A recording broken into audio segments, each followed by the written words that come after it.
Action.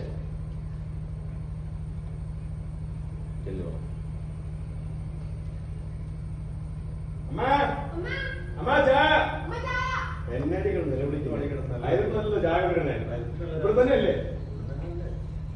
അച്ഛനെ കൂടെ വിളിക്കും വേണ്ടാ അച്ഛനെ വിളിക്കും നിനക്ക് വിളിച്ചാൽ നിന്റെ വായന പഴമാണ് അച്ഛാ എട്ടിപ്പോയലോടി കമല അവള് വന്നപ്പോ തൊട്ട് തുടങ്ങിയത് ആ കന്നം തിരിച്ച് അടി കിട്ടാത്തതിന്റെ കുറവാ അണ്ണ വേണ്ട വരുന്നു നീയാണോ അട്ടത് ഇവിടെ ഞാനല്ല വരാം പരിസരത്തിൽ അച്ഛാന്ന് വിളിക്കാൻ ഞാൻ അച്ഛനെ ചായ കുടിക്കാൻ വിളിച്ചതാ കൊള്ളാം കമലയെല്ലാം രഞ്ജിനി വൈകാട്ടി വിളിക്കണ്ടേ അതിന്റെ ആവശ്യമൊന്നുമില്ല എന്നെ പോലെ പെണ്ണാവണം ചായ വേണ്ടപ്പോ തലനാനിട്ട് കുടിക്കാൻ അറിയാം എന്റെ കാര്യം എന്നതാ ഇവിടെ പറയുന്നത് നിനക്ക് ചായ വേണമെങ്കിൽ തനിയെ ചായ ഇടുന്ന എന്നോട് പറയുമായിരുന്നു ഞാൻ രഞ്ജിനി